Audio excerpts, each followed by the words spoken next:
Salut à tous. J'espère que vous allez bien. C'est toujours la canicule ici. Canicule, il fait très très chaud pendant plusieurs jours. Ça s'appelle la canicule. La canicule. Allez, on continue avec Tintin. Oh oh, j'ai bien fait de revenir. On entend ici des choses très intéressantes. Quoi de neuf, Tintin? Merci si vous avez mis quoi de neuf dans les commentaires. Alors là, on a visiblement le gangster qui sort de son bureau. J'imagine qu'il a ouvert la porte et il dit, me voici en disgrâce, me voici en disgrâce. Et on voit Tintin et Milou qui espionnent cet homme. Me voici en disgrâce. Ça, je vais avoir un peu du mal à l'expliquer. Me voici en disgrâce. Pour moi, ce que ça veut dire dans ce contexte, c'est comme ça que je le comprends, mais on va vérifier. Ça veut dire, je suis dans une situation là où on n'est pas content du travail que j'ai fait. D'accord ? Il y a quelqu'un qui est énervé avec moi. Et bien sûr, l'homme qui est énervé, c'est lui. Hein. Il est énervé, il est en colère, il est contrarié vis-à-vis de cet homme-là parce qu'il a mal travaillé. Il a pas été, on n'a pas pu compter sur lui. Révision. On n'a pas pu compter sur lui. Il n'a pas fait du bon travail. D'accord ? Donc, me voici en disgrâce.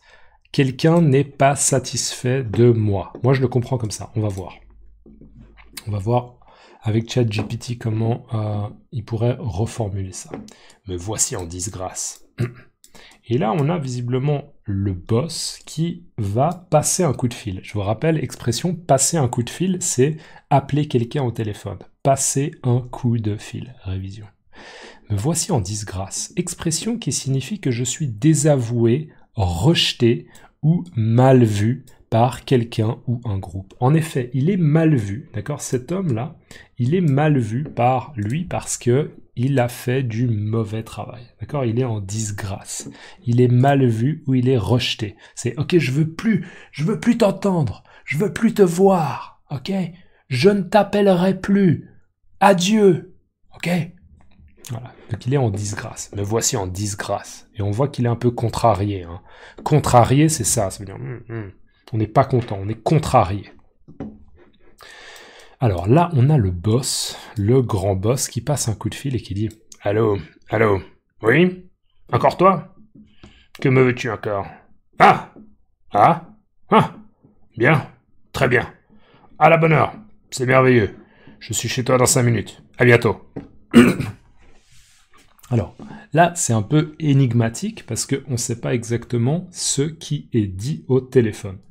Mais on comprend que le boss, là, le grand chef, le chef, l'homme chauve, hein, on se souvient qu'il est chauve, il dit « Allô, allô, oui, encore toi ». Donc visiblement, c'est une personne qui a déjà appelé au téléphone. Il dit « Que me veux-tu encore ?» Donc on voit qu'il est un peu agacé, il est un peu « Oh, encore toi ! Pourquoi tu m'appelles ? Pourquoi tu me déranges ?» D'accord ? Il est un peu agacé, un peu être agacé. Être agacé, c'est être contrarié, mais légèrement. D'accord ? « Oh, qu'est-ce que tu veux encore ?» D'accord ? On perd un peu notre patience. « Que me veux-tu encore ? » Bien, très bien. Donc visiblement, là, l'homme chauve, le patron, est satisfait. Il est satisfait de ce qu'il entend. Ah, ce sont des bonnes nouvelles. D'accord ? Quoi de neuf ? Ah, des bonnes nouvelles. Des bonnes nouvelles. Bien, très bien. À la bonne heure. À la bonne heure, j'aurais aussi du mal à l'expliquer, mais pour moi, ça veut dire on se voit plus tard. À la bonne heure. Moi, dans ce contexte, je le comprends comme ça. À la bonne heure. C'est merveilleux. Je suis chez toi dans 5 minutes. Mais peut-être que ça veut dire autre chose à la bonne heure. Peu importe, on va voir. ChatGPT va donner une reformulation de cette expression. À la bonne heure. C'est merveilleux. Donc, c'est merveilleux, ça veut dire c'est une super bonne nouvelle. Je suis très content. C'est une très bonne nouvelle. C'est merveilleux. Je suis chez toi dans 5 minutes. D'accord ? Je suis chez toi dans 5 minutes, c'est une manière d'utiliser le présent, parce que c'est du présent, je suis chez toi, mais c'est d'utiliser le présent comme si on utilisait le futur. Je serai chez toi dans 5 minutes. Ou bien, je vais être chez toi dans 5 minutes. Je serai chez toi dans 5 minutes. D'accord ? Mais je suis chez toi dans 5 minutes, ça s'utilise aussi pour le futur. Ok, je suis chez toi dans 5 minutes, ça veut dire que cet homme-là, il va aller il va se rendre auprès de la personne avec qui il est au téléphone. D'accord? Donc si c'est une maison, il va chez lui.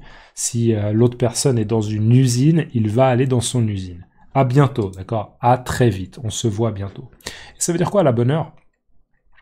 Expression qui signifie c'est bien, tant mieux ou enfin. Ouais, donc mon explication, elle n'était pas forcément bonne. Tant mieux, ça c'est peut-être un bon équivalent. À la bonne heure, tant mieux, c'est bien. En gros, ça veut dire c'est une bonne nouvelle. Bien, très bien, à la bonne heure, c'est une bonne nouvelle. Ok, c'est une bonne nouvelle, à la bonne heure. C'est une bonne nouvelle. Ok? Allô? Allô? Oui, encore toi? Que me veux-tu encore? Ah! Ah! Ah! Bien! Très bien! À la bonne heure, c'est merveilleux. Je suis chez toi dans 5 minutes. À bientôt. Ok, alors qu'est-ce qui a été échangé? D'accord? Qu'est-ce qui s'est passé? Je n'en ai aucune idée. Et là, on a une autre situation. Vous voyez, là, on a un homme qui porte un costume rouge, une barbe noire, cheveux noirs, petit chapeau rouge aussi, et qui visiblement, je ne sais pas exactement quel est son rôle, mais peut-être qu'il est employé à l'accueil des entreprises Slift. D'accord? Les entreprises Slift. Et là, on a un homme qui porte un chapeau, qui a une canne. Là, on voit qu'il tient une canne. Ça, c'est son bras droit. Et il a une canne qui est comme ça, suspendue à son bras. Une canne pour marcher. Monsieur Tomahawk, je vous prie. Monsieur Tomahawk, je vous prie. Alors là, on voit que cet homme s'adresse à l'employé, là, et il lui dit « J'aimerais voir Monsieur Tomahawk. » Tomahawk, d'accord? Alors, moi, directement, quand j'entends Tomahawk, un Tomahawk, pour moi, c'est un jeu de mots. C'est un jeu de mots parce qu'un Tomahawk, il me semble que c'est... il me semble que c'est une hache utilisée par les Indiens. Et c'est comme ça que ça sonne, en tout cas en français. Un Tomahawk, ça sonne comme une hache, d'accord? Tomahawk, je sais pas du tout par contre comment ça s'écrit à la base. Est-ce que ça s'écrit comme ça? Je crois pas, mais on va voir. Je vais finir mon explication et après on revient. Monsieur Tomahawk, je vous prie. Je vous prie, c'est une manière de dire s'il vous plaît. Donc en gros, je veux voir Monsieur Tomahawk, s'il vous plaît. Et là, l'employé dit, Monsieur Tomahawk vous attend, monsieur. Donc, Monsieur Tomahawk, il est au courant, il a l'information que vous venez et il vous attend. D'accord? Donc, vous pouvez continuer. Il est là-bas, il vous attend. Monsieur Tomahawk, je vous prie. Monsieur Tomahawk vous attend, monsieur. Et on voit qu'il lui montre la direction. Alors, Tomahawk. Il semble que tu voulais dire Tamawak ou peut-être Tamawak est un mot d'argot, mais ce n'est pas très courant. Non, là, il dit n'importe quoi. Là, il dit n'importe quoi. Tomahawk, la hache indienne d'Amérique. Un Tomahawk. Bref, on va continuer. Et on voit qu'en fait, cet homme-là n'est nul autre que le grand boss, en fait. On le voit avec son chapeau, mais en fait, on le reconnaît. Là, il retire son chapeau et c'est le grand chef. D'accord? C'est le grand chef. C'est le big boss. Et il dit « Bonjour, mon cher ». Et on voit là l'employé de chez Slift, d'accord? Mais qui est, on le sait, un gangster. On le voit visiblement extrêmement surpris.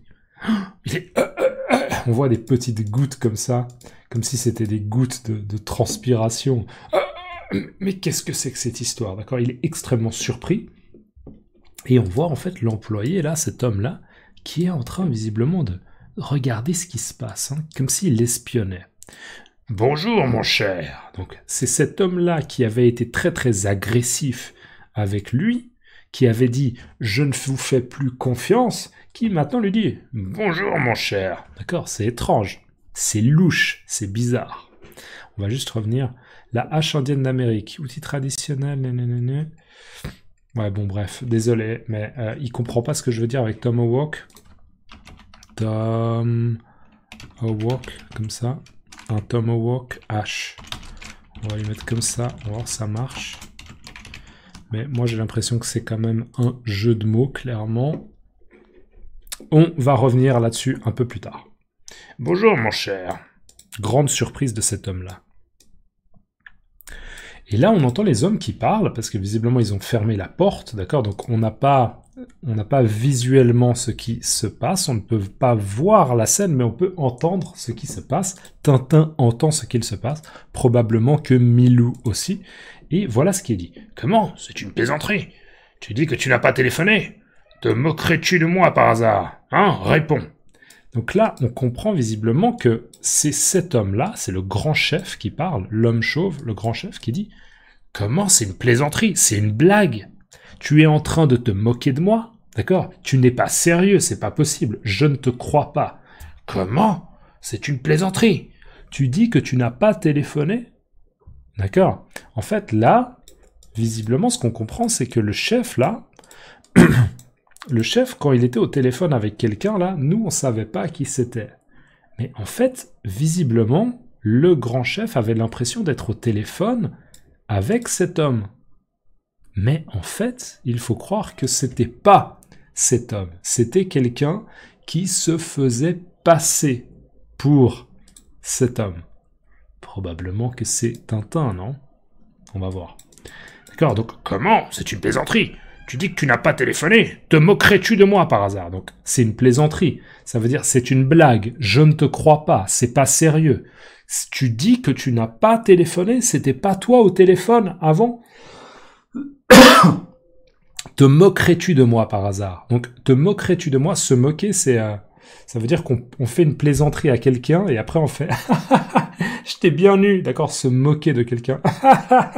Ah, t'es tellement stupide, t'es tellement un imbécile, t'es tellement bête, t'es tellement naïf. Se moquer de quelqu'un, révision. Donc, te moquerais-tu de moi par hasard? Est-ce que tu es en train de te moquer de moi? Est-ce que c'est une plaisanterie? Est-ce que tu blagues? Par hasard. Et par hasard, c'est juste une manière de dire, ouais, je sais pas ce qu'il apporte dans ce contexte par hasard, mais c'est juste, je suis sûr que c'est pas possible que ça n'ait pas été toi au téléphone, d'accord? Je suis sûr que c'était toi au téléphone, donc par hasard, est-ce que tu es pas en train de plaisanter? Parce que sinon, je ne comprends pas la situation, d'accord? Comment? C'est une plaisanterie. Tu dis que tu n'as pas téléphoné. Te moquerais-tu de moi par hasard? Hein? Réponds. Et on voit qu'il lui met un peu la pression. C'est un peu genre, explique-toi, d'accord? Explique-toi, je ne comprends pas.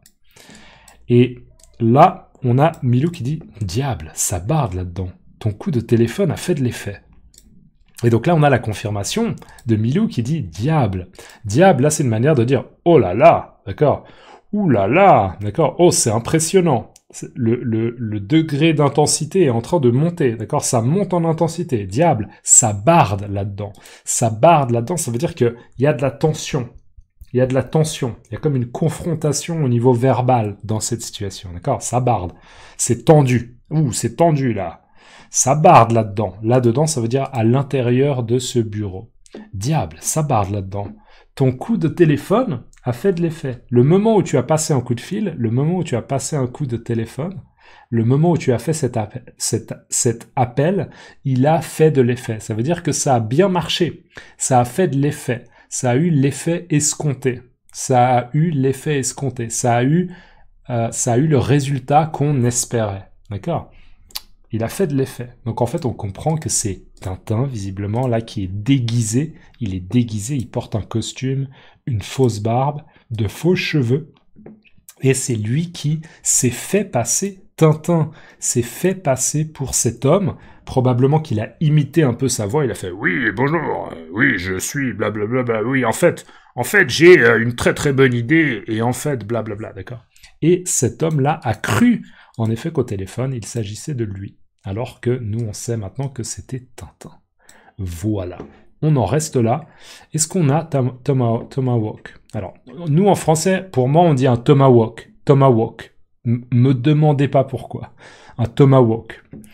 Hache légère et maniable utilisée par les peuples autochtones d'Amérique du Nord. D'accord? Donc, c'est un type de hache qui peut être à la fois utilisé comme un outil, par exemple, pour couper le bois, mais aussi, je crois, pour les combats, d'accord, pour se battre lors d'une confrontation, lors d'une guerre, peut-être.